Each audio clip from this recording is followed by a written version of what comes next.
हाँ जी बच्चे देखो, आज जो टॉपिक हमने स्टार्ट करना है, कल हमने कहाँ तक किया था?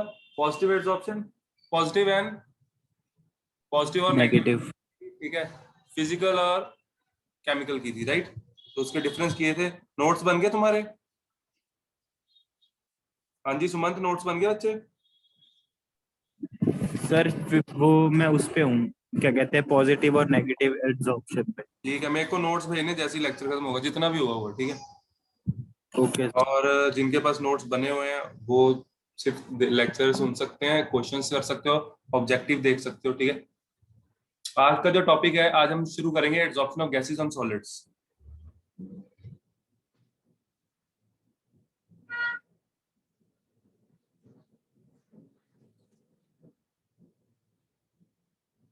एक सेकंड वेट करो, बच्चे एडमिट हो रहे हैं।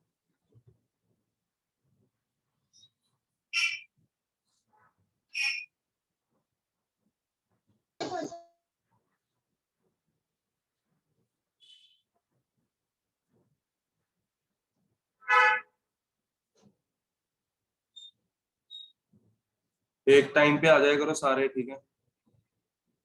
देखो, काफी बारीकी वाली चीजें बताऊंगा मैं, ठीक है, तो बहुत अच्छे से सुनना सभी। और म्यूट कर लो बच्चे। राजीव, राजीव म्यूट करो बच्चे।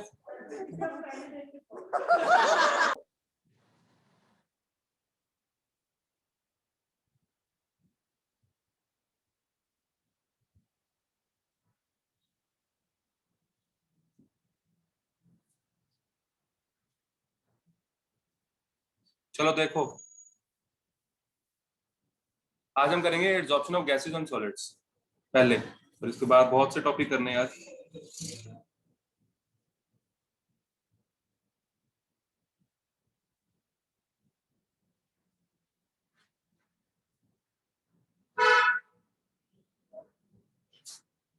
आपको सिर्फ रफ कॉपी पे हेडिंग लिखनी है, नोट्स आपको मिल चुके हैं, वो कर लेना, ठीक है।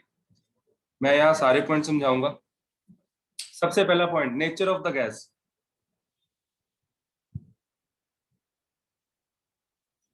यही सबसे इंपॉर्टेंट पॉइंट है, और इसी पे हम टाइम देंगे, इसको समझेंगे, ठीक है। फॉर एग्जाम्पल मेरे पास दो तरह की गैस है, एक मेरे पास CO2 है, एक मेरे पास O2 है, ठीक है। तो इसमें से सॉलिबिलिटी किसकी ज्यादा है, बॉइलिंग पॉइंट किसका ज्यादा है? CO2, ठीक है। जिसका मोलर मास ज्यादा होता है उसमें फोर्सेस स्ट्रांग होती हैं, ठीक है। जिसका मोलर मास ज्यादा होता है उसमें वंडर ऑफ फोर्सेस हाई रहती हैं, जिसका साइज बड़ा होता है वंडर ऑफ फोर्स उसमें ज्यादा होगी। तो अगर वंडर ऑफ फोर्स ज्यादा है तो ये गैस ज्यादा एब्जॉर्ब होगी, है ना। ये सिंपल सा फंडा है, आप सिंपली समझ सकते हो, लेकिन मैं आपको थोड़ा सा आगे का भी बताना चाहूंगा। एक टर्म और सीखते हैं हम यहाँ पे, क्रिटिकल टेम्परेचर।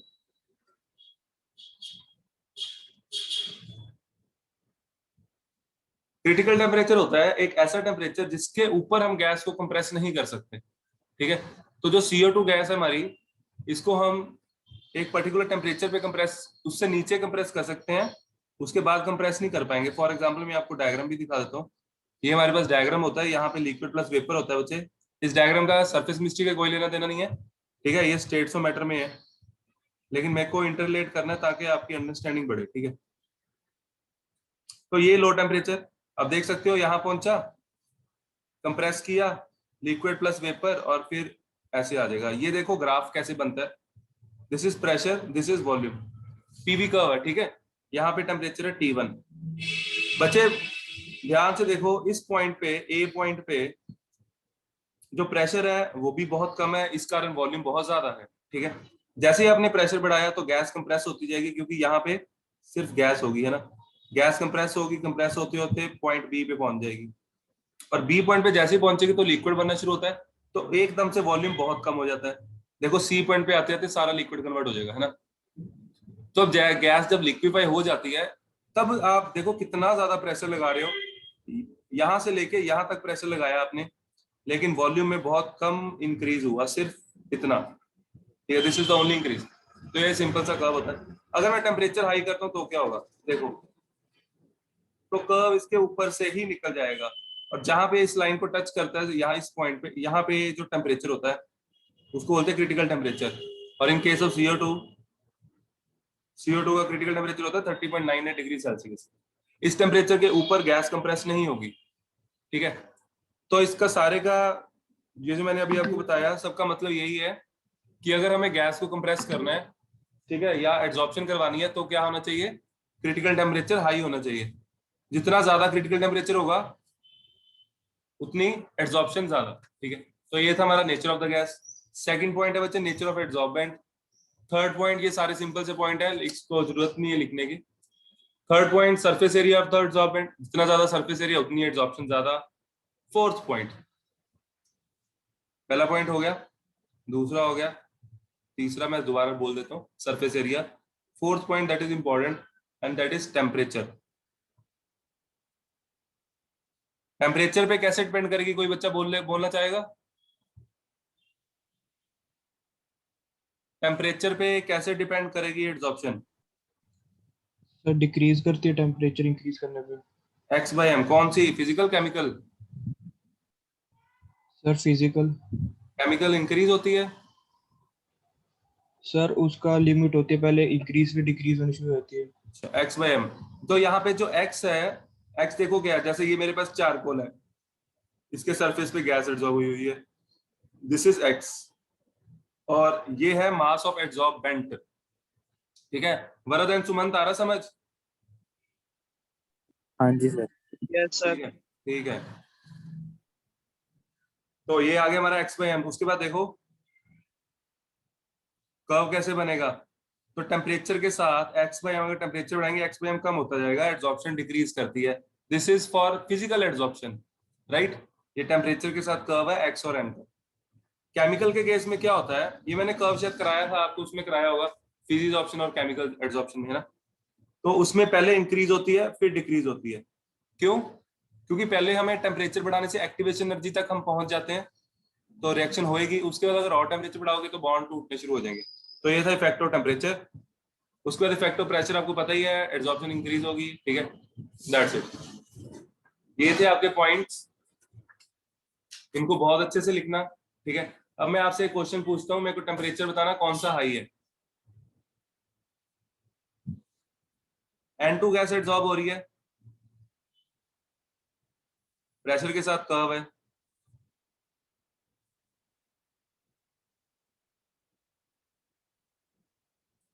हाँ जी, new plus 2, anyone? Sudhanshu, Srishti, Tanish, Rajeev, Varad, Sumant, Mehakpreet. Temperature कौन सा ज्यादा होगा? Sir T1। T1, okay. Justin, Manan, Pritesh, आगे फिर समझ। टेम्परेचर कौन सा ज्यादा होगा? कहाँ घूमी जा रहा है तू? आगे आगे करिए। नहीं, वो तो हो गया, T2 ज्यादा है। टेम्परेचर T2 ज्यादा है। मैं वोटिंग करता हूँ, T1 टेम्परेचर ज्यादा, T1 ज्यादा, क्या क्या बोलोगे, विच इज हायर? ज्यादा कौन सा, T1 T2, जल्दी। नहीं sir, T1 T1। T1 temperature ज्यादा है, ओके। एक सुमंत का आंसर आया, एक तनिष्क का आया था शायद, है ना। और T2 तो नहीं कोई कहता ज्यादा है, T1 ज्यादा है। T1 वाले कौन कौन है? T1 वाला जो भी है वो मेरे को एक्सप्लेन करेगा भाई, सुमंत। हाँ जी सुमंत बोलो, T1 ज्यादा क्यों बच्चे? वो सर वो टेम्परेचर वो वाई एक्सिस के साथ है ना, हाँ हाँ, फिर तो T1 जल्दी इंक्रीज हो गया, T1 ज्यादा ही होगा। T1 ज्यादा होगा? नहीं, ये जो पूरा कर्व है ना, ये जो पूरा कर्व है, ये तो कांस्टेंट का टेम्परेचर कांस्टेंट रहेगा ना इसके दौरान, टेम्परेचर तो कांस्टेंट T1 ही रहेगा। यहाँ पे प्रेशर वेरी प्रेशर कर रहा है, प्रेशर बढ़ा रहे हैं तो एक्स बाई एम की ये वैल्यू आ रही है हमारे पास। जैसे जैसे प्रेशर बढ़ाओगे देखो एक्स बाई एम बढ़ेगा। मैं सिंगल का समझाता हूँ आपको। तो एक्स बाई एम, तो अगर मैं प्रेशर बढ़ाता हूँ तो एब्जॉर्प्शन बढ़ेगी, है ना, ये तो आपको पता ही है। तो मेरा क्वेश्चन ये है, out of T1 and T2 which is greater? Sir T2 ज्यादा होगा। T2 ज्यादा होगा। अब मेरी बात सुनो, अगर मैं प्रेशर कांस्टेंट कर देता हूँ, at constant temperature pressure, pressure सबका P1 प्रेशर पे यहाँ पे एड्सॉर्प्शन इतनी, यहाँ पे एड्सॉर्प्शन इतनी, एड्सॉर्प्शन ज्यादा कहाँ हो रही है, T1 टेम्परेचर पे, T2 टेम्परेचर पे? T2 टेम्परेचर पे। T2, very good. T2 temperature पे एड्सॉर्प्शन ज्यादा हो रही है, x/m की वैल्यू ज्यादा है, it means T2 is less than T1, है ना?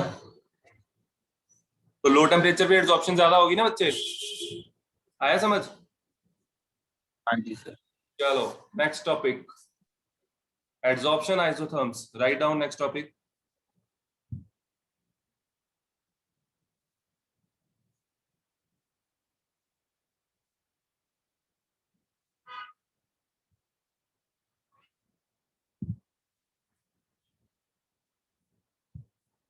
एड्सॉर्प्शन आइसोथर्म्स, तो एड्सॉर्प्शन आइसोथर्म होते हैं जो हम टेम्परेचर, कांस्टेंट टेम्परेचर पे ग्राफ बनाते हैं, इफेक्ट ऑफ प्रेशर है इसमें, ठीक है? तो इसमें आपको हेडिंग देनी है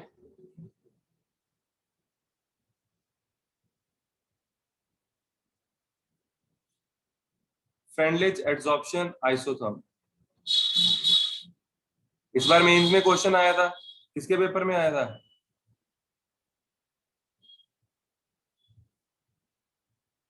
छोड़ दिया होगा। फ्रेंडलिच एड्सॉर्प्शन आइसोथर्म, देखो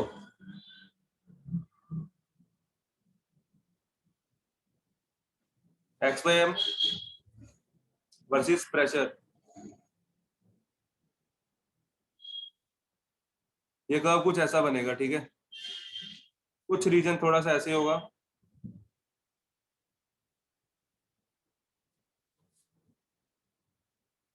और फिर धीरे धीरे वो क्या हो जाएगा, कांस्टेंट, ठीक है बच्चे? तो आप लोग देख सकते हो, मैं इसको रीजन्स में डिवाइड कर देता हूं, A to B, B to C, C to D, ठीक है? हाँ जी, A to B low pressure,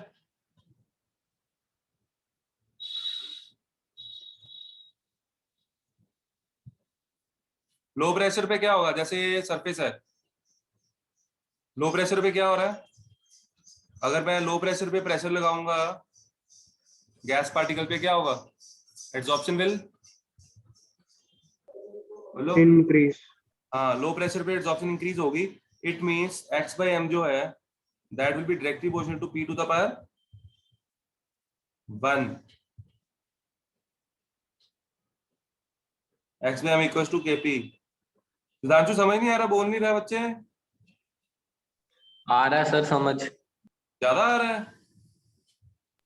हाँ जी सर। Very good. चलो, x/m प्रोपोर्शनल टू Kp। उसके बाद आते हैं हाई प्रेशर पे, C to D। ये जो लो प्रेशर था, हम थे A से B तक, ठीक है? अब आगे सीधा सेकंड केस पे जाते हैं, और वो C to D वाला। C to D पे प्रेशर क्या है, high.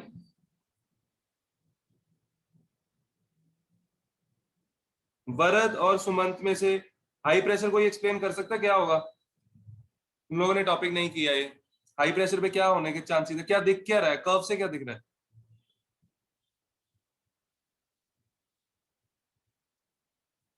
x/m proportional to C to D। देखो बच्चे, महक प्रीत आप भी बोल सकते हो, आपने भी नहीं किया।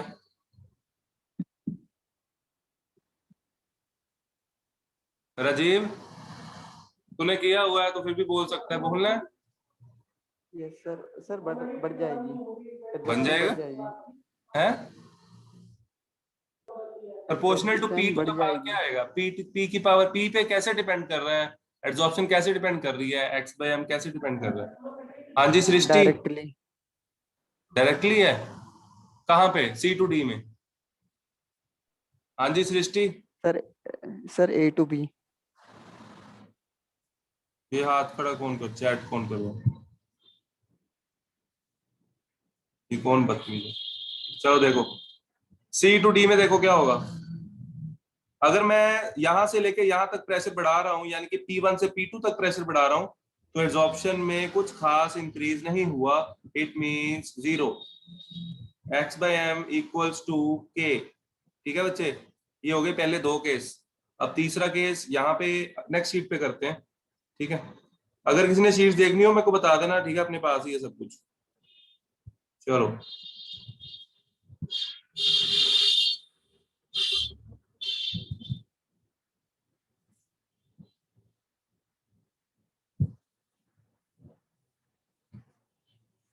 अब हम इस रीजन की बात करेंगे।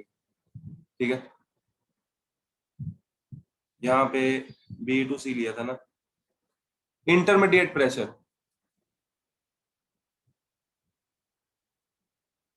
ध्यान से समझना, ये इंपॉर्टेंट है ये।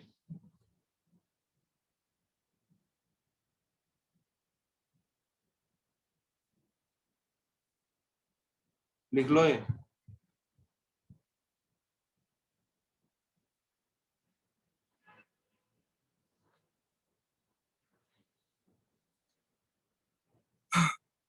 तो इसमें क्या होगा, इसमें x बाई एम प्रेशर पे डिपेंड तो कर रहा है, प्रेशर पे डिपेंड कर रहा है, लेकिन हमारा जो सरफेस है ना बच्चे, वो काफी हद तक भर चुका है।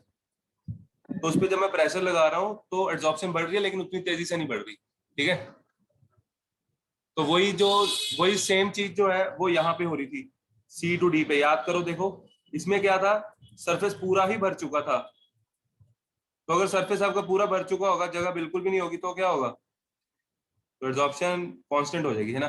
लेकिन यहाँ पे थोड़ी जगह है, तो यहाँ आएगा P the power 1/n।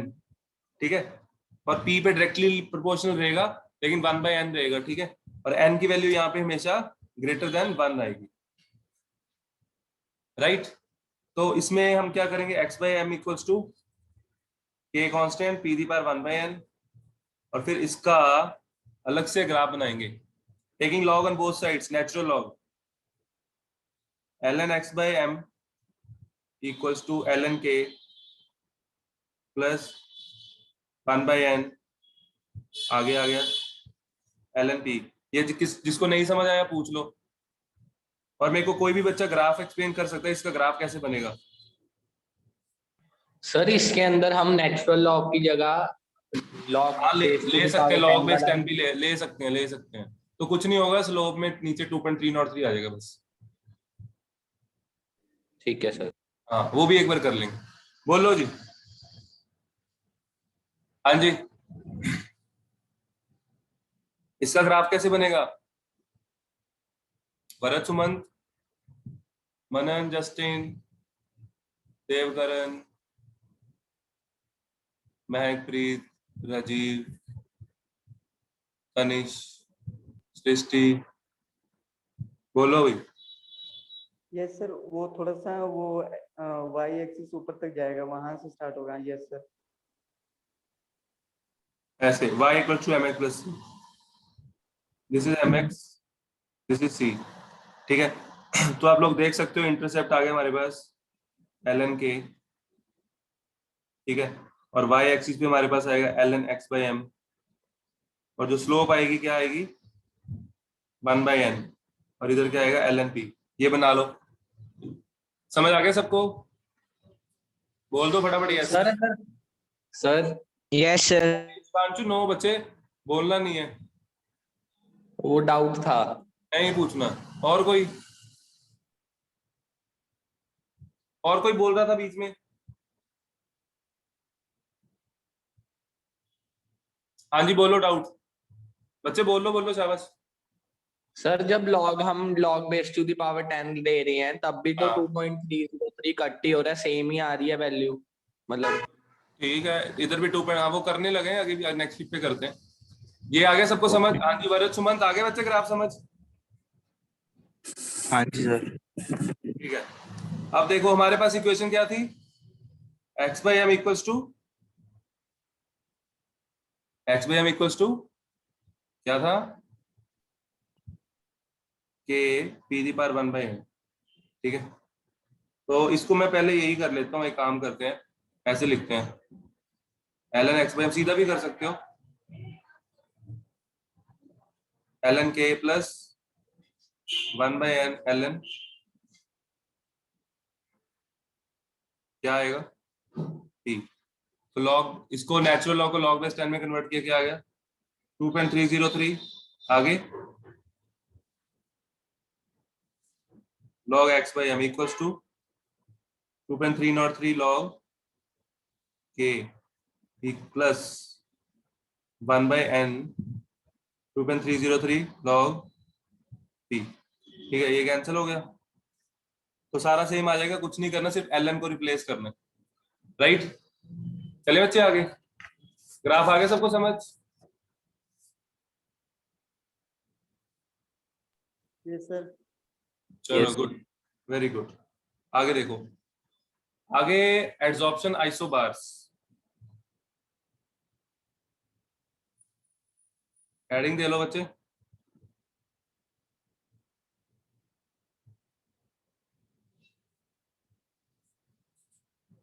Adsorption isobars, ये हमने अभी पहले भी किया था, दोबारा कर रहे हैं।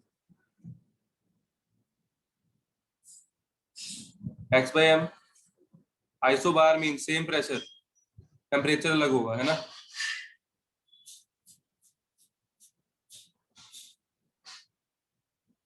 तो ये ग्राफ ये बनेगा, this is for physical, this is for chemical. ठीक है, फिजिकल के लिए मैं आपसे क्वेश्चन पूछ सकता हूँ, ये रहा क्वेश्चन, ये कौन सा प्रेशर ज्यादा है, P1 P2?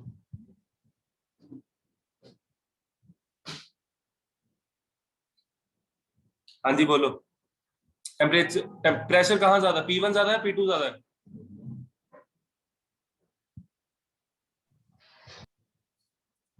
Sir P1। P1। कौन बोल रहा है, सुमंत बोल रहा था? सर देव। देव, वेरी गुड। और इनको आया अच्छे समझ? हेलो, बाकी सबको समझ आ गया? हाँ सर, P1 ज्यादा कैसे हुआ? हाँ, P1 पे देखो, अगर हमने टेम्परेचर कांस्टेंट कर दूं, तो ऐसा कोई भी क्वेश्चन आए ना, ऐसे ही करना होता है। तो इनको मैंने सबको बताया हुआ है, एक चीज को कांस्टेंट कर दो, टेम्परेचर सेम कर दो। अगर इस टेम्परेचर पे देखो, ये जो मैंने डॉटेड लाइन लगाई है, तो आप क्लियरली देख सकते हो कि P1 प्रेशर पे टेम्परेचर तो सेम है, गैस भी सेम है, तो P1 प्रेशर पे एड्सॉर्प्शन ज्यादा है। तो एड्सॉर्प्शन ज्यादा कब होगी, जब प्रेशर ज्यादा होगा। आगे समझ? Very good. Yes, sir. Okay, very good. आगे applications of adsorption, write down.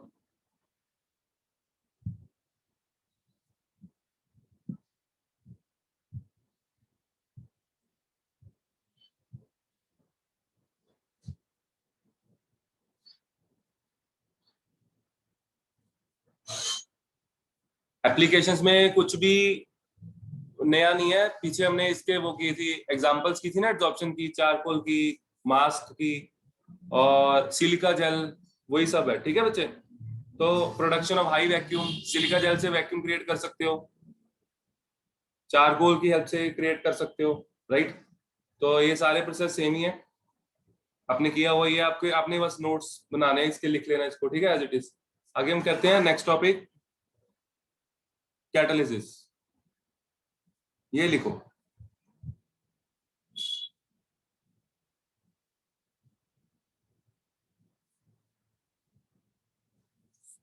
हाँ जी। फॉर एग्जाम्पल हमारे पास पोटेशियम क्लोरेट है, इसको हीट किया, इसको हीट पता कितने पे करना पड़ेगा, इतने पे 653 टू 873 टेम्परेचर रखना पड़ेगा, तब जाके ये टूटेगा और KCl बनेगा और ऑक्सीजन बनेगी। ठीक है बच्चे, और अगर इसको हम इसमें अगर हम कैटलिस्ट यूज कर देते हैं, तब ये रिएक्शन लो टेम्परेचर पे भी हो जाती है। अगर मैं MnO2 ले लूं, तब कितने पे हो जाएगी, 473 633। मतलब जरूरी नहीं है टेम्परेचर याद रखना, जरूरी है कि अगर कैटलिस्ट होगा तो रिएक्शन लो टेम्परेचर पे हो जाएगी। तो इसका सीधा सा मतलब है कि जो कैटलिस्ट होता है वो एक नया पाथवे प्रोवाइड कराता है। ठीक है, एक नया इंटरमीडिएट बनता है, ठीक है, नया इंटरमीडिएट बनेगा जिसकी एक्टिवेशन एनर्जी कम होगी। मैं ग्राफ के थ्रू भी एक्सप्लेन कर देता हूँ। फॉर एग्जाम्पल हमारे पास एक रिएक्शन है ये, ठीक है, this is energy of reactants, this is energy of products, और इस वक्त हमें एक्टिवेशन एनर्जी चाहिए इतनी, ये।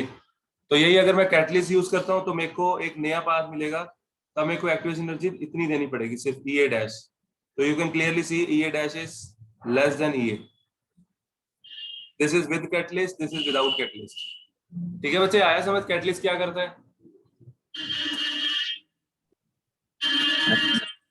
Okay good.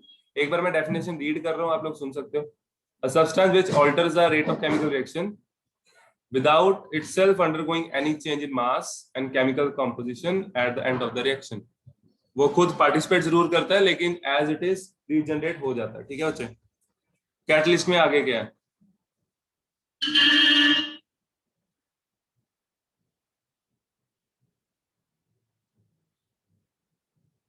Positive and negative catalyst.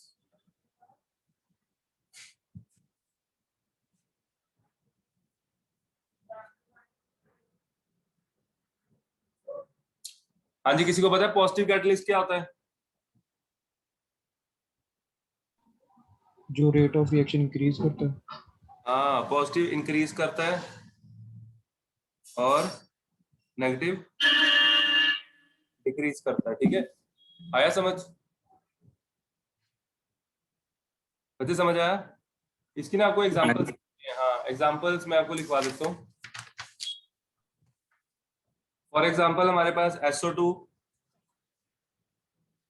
में जब हम ऑक्सीजन ऐड करते हैं तो SO3 बनाते हैं, तो इसमें हम कैटलिस्ट यूज करते हैं, उसको हम पॉजिटिव कैटलिस्ट बोलेंगे। V2O5 वनेडियम पेंटॉक्साइड यूज करते हैं, साथ में हीट करते हैं। ठीक है, तो यहाँ पे V2O5 क्या है? Positive catalyst. ठीक है, रिएक्शन का रेट फास्ट कर देगा काफी, राइट। और दूसरी तरफ अगर रेट रिटार्ड हो रहा हो, स्पीड कम हो रही हो, तो वो आ जाएगा नेगेटिव कैटलिस्ट के अंदर।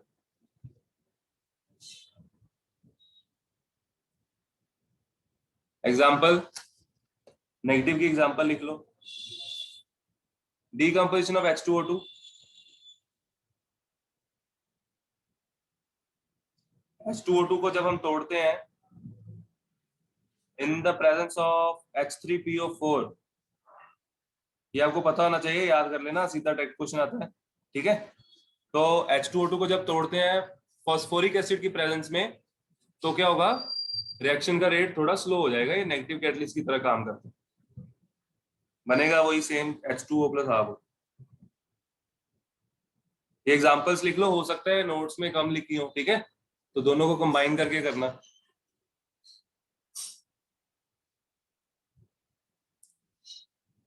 चलो चले आगे।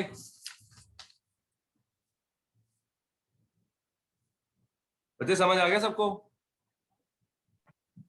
जी सर। आ गया फंक्शन ऑफ कैटलिस्ट।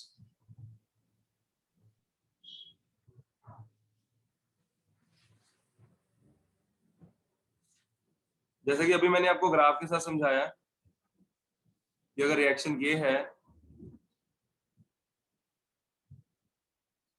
तो एक्टिवेशन एनर्जी हमारी इतनी है,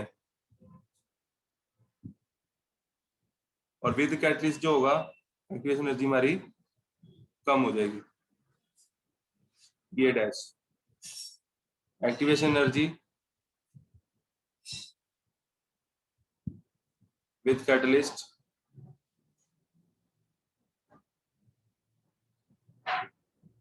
will be less than without catalyst।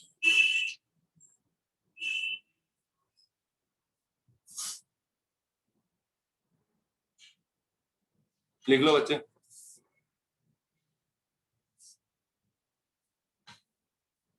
कर लो ये।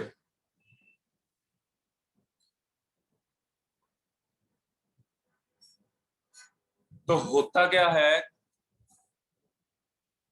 रिएक्शन थोड़ी सी फास्ट चलती है ना, रिएक्शन फास्ट चलती है, लेकिन ध्यान से देखो यहाँ पे है डेल्टा एच। देखो delta H enthalpy of reaction है ना, energy of product, energy of reactants, ये सेम रहता है, तो डेल्टा एच रिमेन सेम, ये लिख लेना।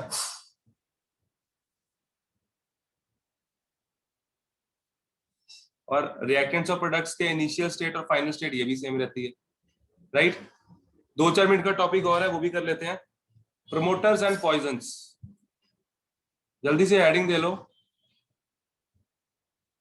Promoters and poisons. एक तो होता है कैटलिस्ट जो डायरेक्टली हमारा रेट ऑफ रिएक्शन बढ़ाते हैं, प्रमोटर होते हैं जो कैटलिस्ट की हेल्प करते हैं, ठीक है, उनको हम बोलते हैं promoters. Promoters are substances that enhance the activity of catalyst, clear. For example in Haber process, यानी कि for the manufacture of ammonia M2+3H2 gas, Fe as a catalyst, Fe इसमें कैटलिस्ट होता है। किसी को पता है इसमें प्रमोटर क्या होता है हैबर प्रोसेस में? बड़ा हाईलाइटेड है, बहुत बार किया हुआ है। Molybdenum, molybdenum act as promoter, ठीक है बच्चे। और ये रिएक्शन वैसे ही बता देता हूँ जनरल नॉलेज के लिए। ये रिएक्शन 200 एटमॉस्फेयर प्रेशर पे और 700 केल्विन टेम्परेचर पे होती है, ठीक है। और इसमें कैटलिस्ट Al2O3 भी ले सकते हैं। एंथैल्पी ऑफ रिएक्शन भी बता देता हूँ जस्ट नॉलेज के लिए। एंथैल्पी ऑफ रिएक्शन इसकी होती है -92.2 किलो जूल, ठीक है बच्चे। प्रमोटर पता लग गया जो एक्टिविटी फास्ट करता है, और पॉइजन इसके रिवर्स हो जाएगा, ठीक है, जो रिएक्शन को स्लो डाउन करता है। पॉइजन की एग्जांपल लिख लो, कार्बन मोनोऑक्साइड, वो एक्टिविटी कम कर देंगे, राइट। एक छोटा सा टॉपिक, हाँ बोलो बच्चे। पॉइजन सर कैटलिस्ट में यूज होता है? हाँ, कई बार क्या होता है, रिएक्शन कैटलिस्ट के ऐड करने से रिएक्शन बहुत ज्यादा फास्ट हो जाती है, हम कंट्रोल नहीं कर पाते, ठीक है, तो इसलिए पॉइजन डालते हैं। हमारी हेल्प के लिए ही होता है, नहीं तो रिएक्शन कंट्रोल नहीं होगी। जो रिएक्शन बहुत ज्यादा एक्सोथर्मिक होती हैं, बहुत फास्ट होती है, उसमें यूज करते हैं। आगे नेक्स्ट, क्लासिफिकेशन ऑफ कैटलिस्ट।